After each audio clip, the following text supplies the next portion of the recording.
Breaking news Punganur చిన్నారి ఘటనపై మాటల యుద్ధం కొనసాగుతోంది. చిన్నారి ఆస్ఫియా హత్యపై రాజకీయ దుమారం చెలరేగుతోంది. చిన్నారి మృతిపై సమగ్ర విచారణ చేస్తాము అంటున్నారు ఏపీ హోంమంత్రి అనిత. ఆస్ఫియాను చంపిన వారిని అరెస్ట్ చేస్తామని హోంమంత్రి అనిత చెబుతున్నారు. 6 ఏళ్ల ఆస్ఫియా మృతిపై వైసీపీ రాజకీయం చేస్తోందని ధ్వజమెత్తారు.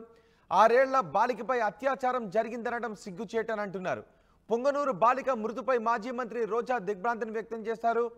ప్రభుత్వ అసమర్థతతోనే ఆస్ఫియా హత్య జరిగింది అని రోజా అంటున్నారు. సీఎం సొంత జిల్లాలోనే ఆడపిల్లలకు రక్షణ లేదు అని రోజా విమర్శిస్తున్నారు. ఆస్ఫియా తండ్రి అజ్ముతుల్లాతో మాట్లాడారు సీఎం చంద్రబాబు. ఇలాంటి ఘటనలు జరగకుండా చూడాలి అని అజ్ముల్లా కోరారు. ఒక్కసారి ఘటనకు సంబంధించి ఎవరెవరు ఏమేమి మాట్లాడారో చూద్దాం. చంద్రబాబు నాయుడు సొంత జిల్లా చిత్తూరు పొంగునూరు నియోజకవర్గంలో 7 ఏళ్ల పాపని కిడ్నాపర్లు మరి ఏ విధంగా తీసుకువెళ్లి చంపేశారో ఆ ఉదంతం చూస్తే నిజంగా ప్రతి ఒక్కరికి గుండె ద్రవించిపోతుంది. ఆడపిల్లలున్న తల్లిదండ్రులకైతే పిల్లల్ని స్కూల్కి పంపించాలంటేనే భయం వేస్తుంది. నిజంగా సొంత జిల్లాలో ఇలాంటి ఒక కిడ్నాప్ హత్య జరిగింది అంటే అది చంద్రబాబు నాయుడు గారి అసమర్థత కాదా, ఈ ప్రభుత్వం అసమర్థత కాదా అని నేను అడుగుతున్నా. ఎందుకంటే లాస్ట్ సండే 29వ తేదీన ఆ పాప రాత్రి అదృశ్యమైంది. 4 రోజులు ఆ చుట్టుపక్కల ప్రాంతాల్లోనే ఉన్నా కూడా పోలీసులు పట్టించుకోలేకపోయారు. ఎందుకంటే వాళ్ళకి నిర్లక్ష్యం. తల్లిదండ్రులు కంప్లైంట్ ఇచ్చినా పోలీసులు పట్టించుకోకపోవడం వల్ల ఆ అమ్మాయి ఆ ఇంటికి 4 కిలోమీటర్ల దూరంలో ఉన్న సమ్మర్ స్టోరేజ్లో శవమై తేలింది అంటే మరి హోంమంత్రి ఏం చేస్తున్నట్టు, ఈ ముఖ్యమంత్రి ఏం చేస్తున్నట్టు, ఈ డిప్యూటీ ముఖ్యమంత్రి ఏం చేస్తున్నట్టు నేను అడుగుతున్నాను. ప్రజల్ని పట్టించుకోరు, ఆడవాళ్ళ భద్రత పట్టించుకోరు, చిన్న బిడ్డల్ని చంపేస్తున్నా కూడా పట్టించుకోరు. అసలు ఈ రాష్ట్రంలో ప్రభుత్వం ఉందా? పోలీసులు ఉన్నారా? అసలు ఏం చేస్తున్నారు వీళ్ళంతా మాకు అర్థం కావట్లేదు. నిజంగా ఈరోజు ఈ రాష్ట్రంలో మీరు చూస్తే ఎంతసేపు పోలీసుల్ని తమ కక్ష సాధింపు చర్యల కోసం తమ రెడ్ బుక్ రాజ్యాంగంలో ఎవరి పేర్లైతే రాసుకున్నారో వాళ్ళ మీద ఎలా తప్పుడు కేసులు పెట్టాలా, వాళ్ళని ఎలా కొట్టాలా, వాళ్ళు ఏ విధంగా కేసుల్లో ఇరికించాలా అన్న దాని మీదే పోలీసులు ఉపయోగిస్తున్నారు. కానీ ఈ రాష్ట్రంలో మహిళల భద్రత కోసం కానీ, పసిబిడ్డల భద్రత కోసం కానీ, చిన్న బిడ్డల భద్రత కోసం కానీ ఎప్పుడైనా ఉపయోగించారని నేను అడుగుతున్నా. మదనపల్లిలో ఫైల్ కాలితే హెలికాప్టర్లో డీజీపీ గారిని పంపిస్తారు. కానీ ఈ రాష్ట్రంలో ఆడపిల్లల్ని కిడ్నాప్ చేసినా, చంపేసినా, రేప్ చేసినా మట్టు హెలికాప్టర్లలో డీజీపీని పంపి ఆ ఫైళ్లకు ఉన్న విలువ కూడా ఆడపిల్లలకి లేదా మీ ప్రభుత్వంలో? ఈరోజు ఎంత సిగ్గుచేటంటే ముఖ్యమంత్రి గారి సొంత జిల్లా చిత్తూరులోనే ఇలా జరిగిందంటే ఇక రాష్ట్రంలో ఎలాంటి పరిస్థితులు ఉన్నాయో ఒకసారి ఆలోచించండి. మీరే చూసారు గుడ్లవల్లేరులో 300 మంది ఆడపిల్లలు తమకు అన్యాయం జరుగుతుంది, బాత్రూంలో కెమెరాలు పెట్టారని చెప్పి ఏడిస్తే కూడా వాళ్ళని భయపెట్టి, వాళ్ళని కొట్టి, లీవులు ఇచ్చి వాళ్ళ ఇంటికి పంపించేసి కేసు క్లోజ్ చేశారు. కానీ ఏ రోజైనా హోంమంత్రి కానీ ఆ ప్రభుత్వం నుంచి ఎవరైనా ఒకరు పోయి వాళ్ళ ఆవేదన ఏంటి అని తెలుసుకుని దానికి పరిష్కారం చెప్పారా? ముచ్చిమరిలో 9 ఏళ్ల పాప ముక్కలు చేసి చంపేస్తే ఆ శవాన్ని ఇచ్చేదానికి కూడా మీకు సమర్థత లేదు. ఆ తల్లిదండ్రులు ముఖ్యమంత్రి గారు రావాలి, హోంమంత్రి గారు రావాలి, మా బిడ్డను మాకు ఇవ్వాలి అని చెప్పి అడుగుతుంటే కూడా పట్టించుకోలేదు. మీకు ఆడవాళ్ళంటే నిర్లక్ష్యం.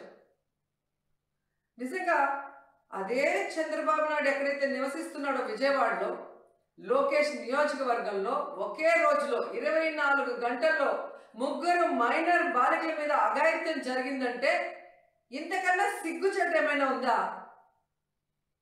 పరిపాలించేదానికి చంద్రబాబు నాయుడికి కానీ, హోంమంత్రికి కానీ, లోకేష్కి కానీ అసలు అర్హత ఉందా నేను అడుగుతున్నాను. అసలు హోంమంత్రి గారు అయితే ఆమె పక్క నియోజకవర్గం యలమంచల్ నియోజకవర్గం రాంబిల్లిలో ఒక కుటుంబం ఒక నేరస్తుడు తమ బిడ్డని బెదిరిస్తున్నాడు కాపాడండి అని అడిగినా కూడా పట్టించుకోలేదు. ఆ నేరస్తుడు జైల్లో నుంచి బెయిల్ తీసుకొని వచ్చి ఆ అమ్మాయిని చంపేసినా కూడా దిక్కులేని పరిస్థితి. ఇంకెందుకు హోంమంత్రి? హోంమంత్రి ఒక ఆడపిల్ల, ఖచ్చితంగా ఆడవాళ్ళ గురించి తెలుసుకొని ఆడవాళ్ళకి న్యాయం చేస్తుందన్న నమ్మకంలో ఈరోజు ఏ విధంగా మట్టేశారో మనం చూస్తున్నాం. ఈ రోజు కూడా మీరు చూస్తే జగన్మోహన్ రెడ్డి గారు పుంగునూరుకి 9వ తేదీ వస్తున్నారు అని తెలియగానే ఎక్కడ తమ ప్రభుత్వ అసమర్థన పరిపాలన బయటకు వస్తుందో, రాష్ట్రంలో జరుగుతున్న అన్ని విషయాల గురించి జగన్మోహన్ రెడ్డి గారు అక్కడ ప్రస్తావిస్తే తమ పరువు పోతుందన్న భయంతో ఈరోజు ప్రభుత్వం హోంమంత్రి పరుగులు తీస్తున్నారు పుంగునూరుకి. మరి ఎందుకు నీ పక్క నియోజకవర్గంలో నువ్వు వెళ్ళలేదు? ముచ్చిమర్రికి ఎందుకు వెళ్ళలేదు? గుడ్లవెల్లేరుకి ఎందుకు వెళ్ళలేదు? అలాగే లోకేష్ గారి నియోజకవర్గానికి ఎందుకు వెళ్ళలేదు? బాధ్యత లేదా హోంమంత్రికి? బాధ్యత లేదా ముఖ్యమంత్రికి? బాధ్యత లేదా డిప్యూటీ ముఖ్యమంత్రికి? 9వ తారీఖున రాత్రి 7:30 గంటలకి ఒక మైనర్ 6 సంవత్సరాల మైనర్ బాలిక అపహరణకు గురవటం మనందరికీ కూడా తెలుసు.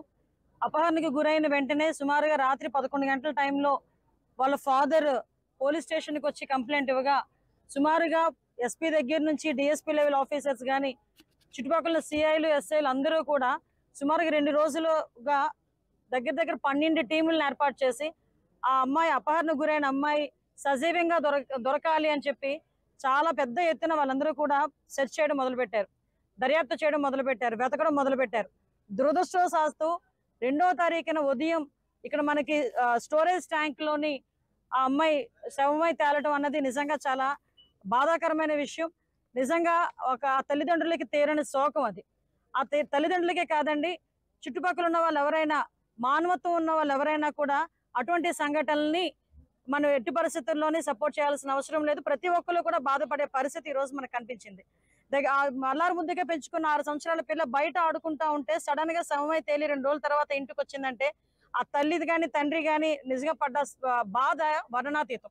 అటువంటి సందర్భంలో మేమందరం కూడా, ఎందుకంటే అమ్మాయి సజీవంగా దొరకాలి అని చెప్పి పోలీస్ డిపార్ట్మెంట్ దగ్గర నుంచి ఇక్కడ రాజకీయ నాయకులు కానీ, ఇక్కడ ఇన్ఛార్జ్ గారు కానీ, లోకల్ మంత్రి గారు కానీ అందరూ కూడా పర్టికులర్ గా డిపార్ట్మెంట్ మీద ప్రెజర్ పెట్టి డిపార్ట్మెంట్ కూడా ఎన్ని రకాలుగా సపోర్ట్ చేశారంటే దగ్గర టవర్ డంప్ తీసుకొస్తే 2800 ఫోన్ కాల్స్ టవర్ డంప్ లో దొరికినాయి. ఆ 2800 ఫోన్ కాల్స్ ని కూడా దగ్గర 10 టీములు సపోర్ట్ చేసినాయి. ఎందుకు ఈ విషయాలన్నీ క్లియర్ గా చెప్తున్నానంటే చాలా ఈజీగా గవర్నమెంట్ మీద ఒక అపవాదం వేయడం బాగా అలవాటు అయిపోయింది. లేదు అనుకుంటే డిపార్ట్మెంట్ మీద ఏదో ఒక రకంగా మాట్లాడడం అలవాటు అయిపోయింది. అపహరణకి గురైంది అని కేసు నమోదు చేసిన మరుక్షణం నుంచి ఆ అమ్మాయి దొరికినంత వరకు కూడా దగ్గర 12 టీములు వర్క్ చేసినాయి. టవర్ డంప్ తీసుకొచ్చారు. వాళ్ళతోనే కాకుండా సామాజిక స్పృహతో ముస్లిం మైనార్టీకి సంబంధించిన మత పెద్దలు కానీ సుమారుగా 100 మందికి పైగా, అదేవిధంగా పొంగునూరులో ఉన్న చాలా మంది పెద్దలందరూ కూడా అన్ని మతాలకు అతీతంగా బయటకు వచ్చి ఆ అమ్మాయి సజీవంగా దొరకాలని చెప్పేసి అందరూ కూడా సెర్చ్ చేయడం మొదలుపెట్టారు, సహకరించారు. దురదృష్టవశాత్తు ఆ అమ్మాయి మనకి సమయం తేలటం నిజంగా చాలా దురదృష్టం. దాన్ని కూడా రాజకీయం చేయడానికి ఈ రోజు బయటకు వచ్చి మాట్లాడే పరిస్థితి. ఆ అమ్మాయి దొరికిన తర్వాత నుంచి నేను కంటిన్యూస్ గా ఎస్పీ గారితో మాట్లాడటం, అఫీషియల్ గా మన సీఎంఓ ఆఫీస్ నుంచి కూడా మాట్లాడటం, మంత్రి గారు కానీ, ఇక్కడ లోకల్ ఇన్ఛార్జ్ గారు కానీ, ఫరూక్ గారు కానీ అందరూ కూడా కంటిన్యూగా ఏమైంది, ఎంతవరకు వచ్చింది, నిందితులను పట్టుకోవడం అంటే ఆ రోజునే ఇంచుమించుగా ఒక 5-6 తీసుకొచ్చి వాళ్ళందరినీ కూడా దర్యాప్తు చేసి ఈ రోజు ఒక 3 అరెస్టు చూపించే పరిస్థితి ఈ రోజు వచ్చాం. ఎందుకంటే ఇది ఒక మైనార్టీకి సంబంధించిన ఇష్యూ, ముస్లిం మైనార్టీకి సంబంధించిన ఇష్యూ, చాలా సెన్సిటివ్ గా ఉండే ఇష్యూ. ఆ సెన్సిటివ్ గా ఉండే ఇష్యూని కూడా వితిన్ డేస్ లోని ఛేదించి ఈ రోజు ఎవరైతే నిందితులు ఉన్నారో వాళ్ళందరినీ కూడా 3 అరెస్టు చూపించి ఈ రోజు ఆ అమ్మాయికి న్యాయం జరిగేలా ఈ రోజు పోలీస్ డిపార్ట్మెంట్ కానీ గవర్నమెంట్ కానీ ముందుకు వస్తా ఉంటే దాన్ని కూడా రాజకీయం చేయడానికి ఈ రోజు వైఎస్ఆర్సీపీ నాయకులు బయటకు వచ్చి వాళ్ళ గురించి మాట్లాడే పరిస్థితి. ఏమంటే ఒక ఆడపిల్లని మామూలుగా అత్యాచారం జరిగిందంటేనే బయటకు వస్తే ఒక మగపిల్లాడు ఏడిపించాడంటేనే ఇంటికి వెళ్ళి అమ్మాయి చెప్పుకోవడానికి కూడా సిగ్గుపడుతుంది, బాధపడుతుంది. ఆ విషయాన్ని బహిర్గతంగా చెప్పడానికి కూడా చాలా మంది కుటుంబాల వాళ్ళు బయటకు రారు. అటువంటి రోజు ఒక ముస్లిం మైనార్టీ బాలిక చనిపోయి ఆ అమ్మాయిని అక్కడ పడేసిన తర్వాత బయటకు వచ్చి వీళ్ళు అత్యాచారం జరిగిందని సాక్షి టీవీలో ఏ రకంగా వాళ్ళు మాట్లాడగలుగుతున్నారండి? అంటే ఒక మైనర్ బాలిక హత్యను కూడా రాజకీయం చేసి ఆ అమ్మాయిని కూడా వీధిలో పెట్టడానికి ప్రయత్నం చేస్తున్నారు. నేను ఇంత మాట్లాడుతున్నాను కానీ బాలికనే మాట్లాడుతున్నాను కానీ అమ్మాయి పేరుని ఎక్కడ కూడా మేము బయట ప్రస్తావించట్లే. అంటే ఎవరైనా సరే అటువంటిది అత్యాచారం జరిగింది అని చెప్పి వాళ్ళే డిక్లేర్ చేసేసి అమ్మాయి పేరును కూడా బయటకు తీసుకొచ్చి ఈ కుటుంబాన్ని ఇంకా మనోవేదనకి గురి చేసే పరిస్థితి కనిపిస్తా ఉంటే ఎందుకు ఊరుకోవాలి? ఈ రోజు ఇదిగో నా దగ్గర పోస్ట్ మార్టం రిపోర్ట్ ఉంది. సుమారుగా 5 డాక్టర్లు కలిపి సిగ్నేచర్ చేసి ఇచ్చిన పోస్ట్ మార్టం రిపోర్ట్. ఎటువంటి సెక్షువల్ అసాల్ట్ లేదు, ఆ అమ్మాయి బట్టలు కూడా ఎక్కడ కూడా చిరగలేదు, చిన్న గాయం కూడా లేదు. ఆ అమ్మాయిని చంపిన తర్వాతనే నేలలో పడవేయడం జరిగింది అని చెప్పి క్లియర్ గా ఒక పోస్ట్ మార్టం రిపోర్ట్ ఇస్తే దాన్ని కూడా అంటే వీళ్ళేదో పెద్ద డాక్టర్ లాగా, వీళ్ళేదో పెద్ద లాయర్ లాగా, వీళ్ళేదో చంపేశారు, వీళ్ళేదో నలుగురు కలిపి అత్యాచారం చేశారు, 4 రోజులు తర్వాత అమ్మాయి బయటకు వచ్చింది. ఎందుకండి అబద్ధాలు ఆడాల్సిన అవసరం? ఒక మైనారిటీకి సంబంధించిన ఒక బాలిక తాలూకా చావును కూడా రాజకీయం చేయడానికి చూస్తున్నారంటే వీళ్ళు ఏ రకంగా ఆలోచించాలో ఒకసారి అర్థం చేసుకోండి. నేను ఒకటే అడుగుతున్నా, నేను వచ్చేటప్పుడు 2-3 ప్రెస్ మీట్లు చూసా, జగన్మోహన్ రెడ్డి వస్తున్నాడు. అరే నువ్వు అయ్యాం రా అయ్యా, నువ్వు వద్దని చెప్పట్లేదు, రాజకీయం చేయమాక. నీ హయాంలో సుమారు కొన్ని 100 మందికి అత్యాచారాలు జరిగినాయి. నీ సొంత కాన్షియన్సీ పులివెందుల కాన్షియన్సీలోనే నాగమ్మ నా ఆవిడని చంపేస్తే, అతి క్రూరంగా చంపేస్తే మేమందరం వెళ్తే ఆ రోజు మా మీద అట్రాసిటీ కేసులు పెట్టావు. ఈ రోజు వరకు దాని అతిగతి లేదు. నీ సొంత నియోజకవర్గం, నువ్వు ఇంటున్న ఇంటి దగ్గరలోనే ఒక వెంకటరెడ్డి అనే ఒక అమ్మాయిని సామూహిక అత్యాచారం చేస్తే ఈ రోజు వరకు పట్టుకునే దాఖలాలు కనిపించలేదు. 5 సంవత్సరాలు వచ్చి పరామర్శించి వెళ్తా అంటే నీ ఇష్టం, అది కాదని చెప్పట్లే. మరి ముఖ్యమంత్రి హయాంలో ఉండి ఇన్ని వేల మంది, ఇన్ని 100 మంది ఆడపిల్లలకు అత్యాచారాలు హత్యలు జరిగినప్పుడు ఆ రోజు ఎందుకు తాడేపల్లి కొంపలోంచి ఒక్క రోజు కూడా బయట పెట్టలేదు? అడుగు. ఈ రోజు రాజకీయం చేయడానికి నీకు ఒక అవకాశం దొరికిందని చెప్పి రాజకీయం చేయడానికి వస్తున్నావా? ప్రభుత్వం మీద బురద చల్లడానికి వస్తున్నావా? దీనికి వత్తాసు పలుకుతో చాలా మంది బయటకు వచ్చి మాట్లాడే పరిస్థితి. నేను ఒకటే కోరుకుంటున్నా, ఆడపిల్లకి అన్యాయం జరిగింది, ఎస్ మనందరం కలిసి కూర్చొని ఎట్టి పరిస్థితుల్లోనైనా మనందరం కూడా ఎలా మాట్లాడాలి, ఎలాగ అమ్మాయిని వాళ్ళ కుటుంబానికి భరోసా ఇవ్వాలన్న ఆలోచన మనం చేయాలి. ఈ రోజు ఆ పుట్టడు దుఃఖంతో ఉన్నది ఆ కుటుంబం. ఆ అమ్మాయి వాళ్ళ తల్లిదండ్రుల దగ్గరికి వెళ్తే వాళ్ళు కోరుకున్నది ఒకటే, మమ్మల్ని రాజకీయాల్లోకి లాక్కండి, మా అమ్మాయి చనిపోయింది. ఇప్పటికే మా అమ్మాయి చనిపోయిన తర్వాత కూడా ఈ రోజు అత్యాచారం జరిగిందని చెప్పేసి రేణుపోని వార్తలన్నీ రాస్తున్నారు. దయచేసి అలాంటి వద్దు. మా అమ్మాయికి జరిగిన అన్యాయం వేరే వాళ్ళకి జరగకుండా చూడండి, శిక్షించండి, అది మాకు చాలు అని చెప్పి చేతులు పట్టుకుని బతిమాలే పరిస్థితి ఈరోజు కనిపిస్తా ఉంది. దయచేసి మానవతా దృక్పథంతో ఒక్కసారి ఆలోచించండి. మనం చేస్తున్న పని ఏంటో అన్నది ఒక్కసారి ఆలోచించండి.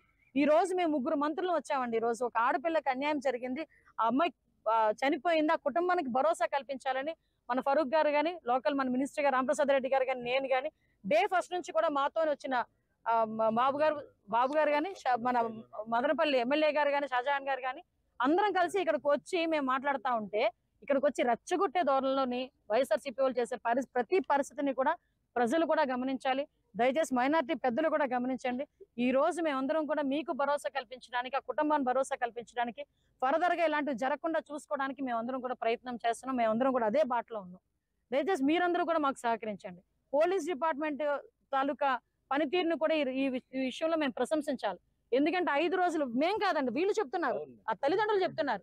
డిపార్ట్మెంట్ గారు కంటిన్యూగా ఉన్నారండి, మా దగ్గర ఎంక్వైరీ చేస్తున్నారండి, ఎంక్వైరీ చేసి మాకు సహకరించారండి. మీరు బయటకు వచ్చి నోటుకు వచ్చినట్టు మాట్లాడతారు.